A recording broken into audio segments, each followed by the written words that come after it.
Densus 88 itu adalah salah satu bagian dari tugas besar Kepolisian Negara Republik Indonesia.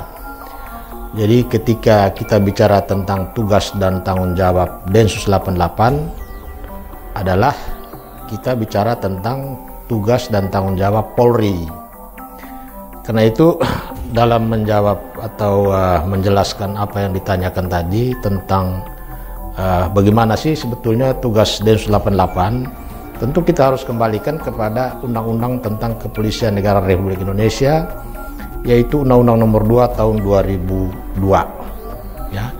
Di dalam Undang-Undang Nomor 2 Tahun 2002 itu kepolisian diberi tugas pokok ya kepada setiap anggotanya.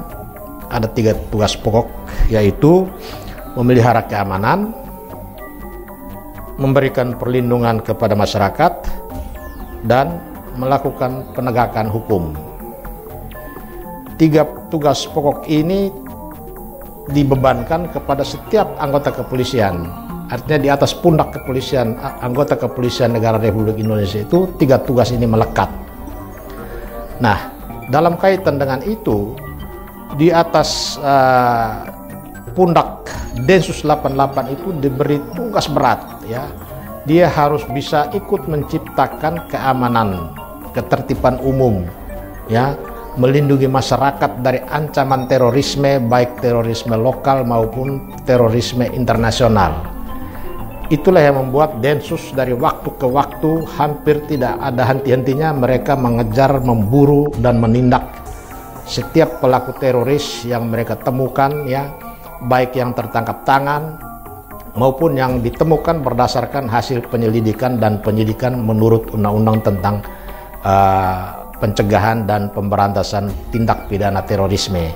Jadi Densus 88 itu terikat kepada 3 undang-undang ya. Undang-Undang Nomor 2 Tahun 2002 tentang Polri, Undang-Undang tentang KUHP, dan Undang-Undang tentang pencegahan dan pemberantasan tindak pidana terorisme. 3 undang-undang inilah menjadi landasan untuk Densus bertindak dalam melakukan penegakan hukum. Ya, jadi kalau kita lihat di dalam pertimbangan atau konsiderasi Undang-Undang tentang Kepolisian Negara ya, itu disebutkan bahwa keamanan dalam negeri merupakan syarat utama mendukung terwujudnya masyarakat madani yang adil dan makmur dan beradab berdasarkan Pancasila dan Undang-Undang Dasar 45. Itu konsiderasi yang pertama. Konsiderasi yang kedua dikatakan bahwa pemeliharaan keamanan dalam negeri melalui upaya penyelenggaraan fungsi kepolisian yang meliputi pemeliharaan keamanan, ketertiban, penegakan hukum, perlindungan, pengayoman, dan pelayanan kepada masyarakat dilakukan oleh Kepolisian Negara Republik Indonesia sebagai alat negara yang dibantu oleh masyarakat dengan menjunjung tinggi HAM. Jadi pelaksananya adalah Kepolisian Negara Republik Indonesia dibantu oleh masyarakat tetapi dengan tetap menjunjung tinggi hak asasi manusia. Itu prinsip. Sehingga pertanyaan tadi bagaimana korelasi antara tugas Polri dalam kaitan dengan tugas negara mewujudkan tujuan nasional terjawab dari itu tadi. Karena salah satu tujuan nasional itu kan dia menciptakan masyarakat yang tertib, masyarakat yang harus dalam kehidupan sehari-hari itu harus dijamin rasa nyaman, keamanannya harus dijamin. Ya, negara untuk menciptakan rasa damai itu menjadi salah satu tugas Polri dalam mewujudkan tujuan nasional. Memang menjadi perdebatan ya di dalam kita lihat pemberitaan di media ada pro dan kontra. Sebetulnya kalau masyarakat memahami undang-undang tentang kepolisian negara itu, di situ di dalam pasal 13 ya, itu saya bacakan ketentuannya supaya kita semua paham. Di dalam pasal 13 itu kan sudah ada 3 tugas pokok yang sudah disebutkan tadi, memelihara keamanan dan ketertiban umum, menegakkan hukum, dan memberikan perlindungan, pengayoman, dan pelayanan kepada masyarakat. Nah, dalam menjalankan tugas pokok tadi, Undang-Undang Kepolisian memberikan semacam diskresi kepada setiap anggota Kepolisian Negara Republik Indonesia dalam bertugas. Di dalam pasal 18 Undang-Undang Nomor 2 Tahun 2002 itu dikatakan bahwa untuk kepentingan umum, pejabat kepolisian negara Republik Indonesia dalam melaksanakan tugas dan wewenang dapat bertindak berdasarkan atau menurut penilaiannya sendiri, ya. Untuk kepentingan umum, pejabat kepolisian negara Republik Indonesia dapat bertindak menurut penilaiannya sendiri, dilakukan dalam keadaan tertentu, ya, yang sangat perlu dengan memperhatikan ketentuan peraturan perundang-undangan yang berlaku. Jadi apa yang terjadi dengan penembakan terhadap Dr. Sunardi oleh Densus 88 ketika mereka hendak melakukan penangkapan atau penjemputan terhadap Dr. Sunardi adalah tindakan Densus berdasarkan ketentuan pasal 18 Undang-Undang Kepolisian Negara Republik Indonesia. Artinya di sini Densus menerapkan kewenangan diskresinya ketika dia bertindak di lapangan. Dia harus mengambil keputusan segera. Dia tidak perlu lagi membutuhkan surat perintah dari atasannya lalu dia menembak. Itu tidak mungkin terjadi karena keadaan di lapangan yang begitu mencekam, ya. Karena tugas negara harus didahulukan, kepentingan orang banyak harus dikedepankan, perlindungan terhadap hak asasi masyarakat banyak, ya, rasa nyaman, rasa tentram, rasa damai oleh masyarakat banyak harus diutamakan. Maka Polri melakukan penindakan ketika dia hendak melarikan diri dan melakukan tindakan siksak di jalan umum.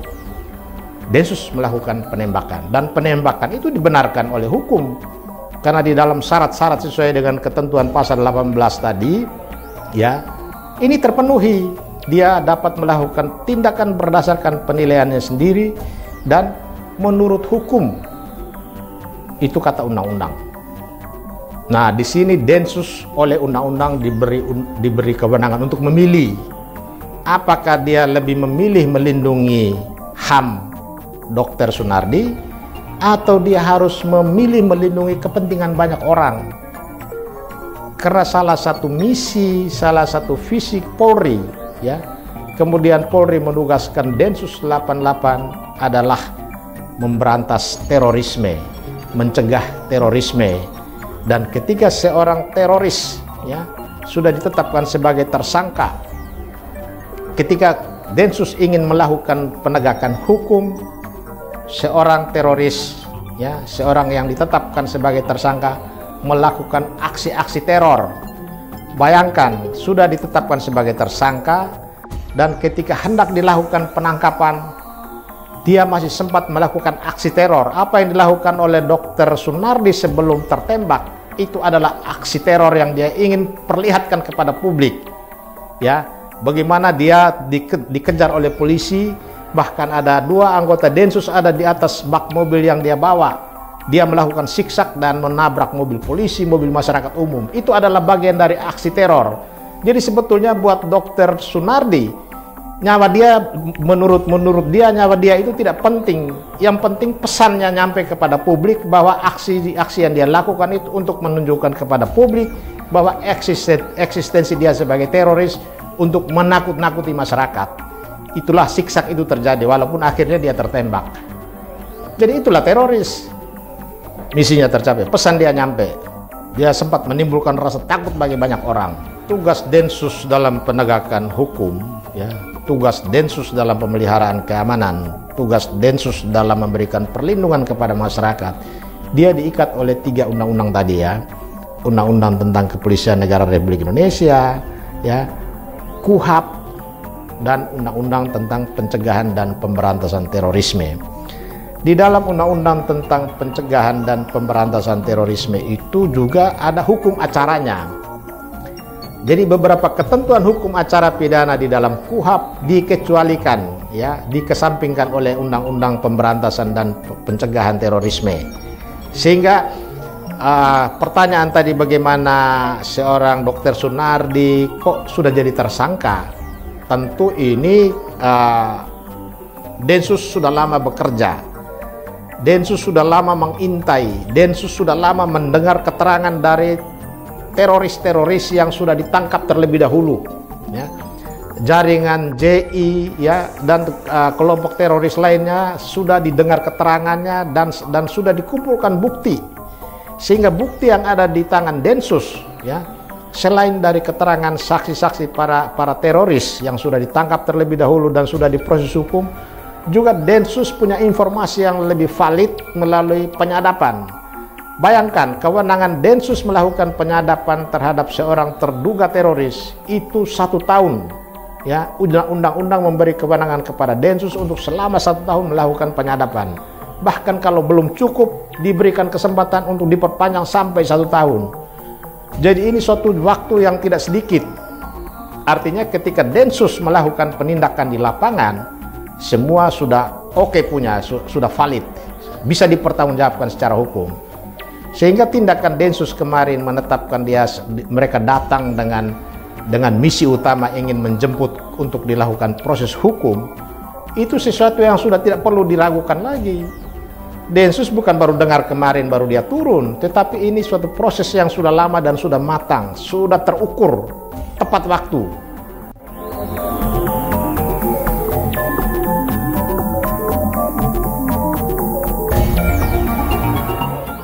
Ya, ini kan karena terlalu banyak orang yang belum mencerna secara lengkap. Harusnya kan kita menunggu, ya. Polri pasti memberikan penjelasan, ya. Kepala Dinas Penerangan Umum Mabes Polri pasti memberikan penjelasan setelah semua informasi lengkap diperoleh dari petugas-petugas Densus di lapangan. Tetapi lagi-lagi medsos, ya, terutama kelompok yang pro terhadap kelompok teroris ini sudah lebih dulu memblow up, ya, mendramatisir seolah-olah tindakan Densus 88 kemarin itu adalah semata-mata tindakan penembakan terhadap seorang dokter yang tidak pernah mereka hubungkan dengan aktivitas dokter ini sebelumnya sebagai seorang yang diduga sebagai teroris. Ini yang kita sesalkan. Tetapi walaupun kemarin sudah dijelaskan oleh Kepala Dinas Penerangan Umum Mabes Polri, itu pun sebagian kelompok masih menyalahkan Densus 88, dan ini yang sangat kita sesalkan, ya, karena Densus selama ini sudah menunjukkan prestasi yang luar biasa, ya, menegakkan hukum, melindungi masyarakat dari ancaman teror, ya, menangkap begitu banyak teroris dan diproses hukum, dan semuanya proses hukum berjalan seperti biasa. Jarang kita dengar seorang teroris dibebaskan oleh pengadilan karena tidak cukup bukti. Jadi menyalahkan Densus 88, saya menduga kelompok ini merupakan simpatisan dari organisasi teroris yang ada di Indonesia. Mereka memberikan simpati, sehingga kelompok itu sekarang sudah banyak yang terpapar. Ada yang masuk ke profesi dokter, ya, ada yang sudah masuk ke institusi pemerintahan, bahkan di dalam Polri pun kelompok ini 1-2 orang disebut-sebut sudah masuk di dalam. Nah, ini yang kita harus mengedukasi masyarakat supaya masyarakat tidak boleh terjebak di dalam aksi-aksi yang merugikan kepentingan umum, kepentingan kemanusiaan, ya, kepentingan ketertiban umum, perlindungan terhadap hak asasi manusia dan lain-lain. Negara ini masih butuh Densus, ya, karena jaringan terorisme baik yang lokal maupun internasional ini selalu berkembang terus-menerus. Satu organisasi bisa melahirkan organisasi beranak pinak dan punya sayap di mana-mana. Karena itu Densus, bahkan Densus harus diperkuat. Densus tidak cukup hanya ada di kota-kota besar, tetapi harus di setiap provinsi dan kabupaten ada Densus. Malah kalau perlu Densus ini harus diberi semacam satu lembaga tersendiri. Ya, dia harus punya kekuasaan secara otonom supaya dia bekerja dan bertindak secara lebih efektif. Itu satu. Yang kedua, terhadap pro dan kontra, ya, masyarakat luas ini juga harus diberikan edukasi khusus mengenai penanganan kasus-kasus terorisme atau kejahatan-kejahatan lainnya.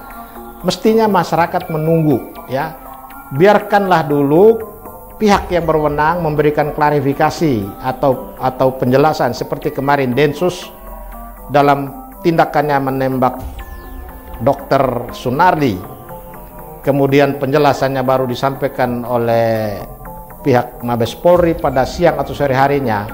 Tentu beberapa jam sebelumnya sudah dimanipulasi informasinya seolah-olah Densus melakukan pelanggaran terhadap hak asasi manusia. Harusnya mereka bisa bedakan tindakan Densus dalam rangka penegakan hukum berbeda dengan tindakan Densus dalam rangka melindungi, ya, menegakkan keamanan dan menertibkan keamanan demi kepentingan masyarakat luas. Tindakan Densus melakukan penembakan terhadap Dr. Sunardi adalah tindakan Densus dalam rangka melindungi masyarakat dan menegakkan ketertiban umum di luar penegakan hukum. Penegakan hukum itu Densus datang untuk menjemput dia sebagai tersangka dan akan diproses. Tetapi begitu dia melakukan perlawanan dan melakukan aksi terorisme, ya walaupun hanya sebentar, itu adalah tindakan Densus demi melindungi masyarakat luas yang ketakutan ketika aksi itu terjadi. Sehingga langkah satu-satunya yang terukur, ya, berdasarkan penilaian sendiri dari Densus, yaitu DOR. Dan itu tindakan yang sah secara hukum.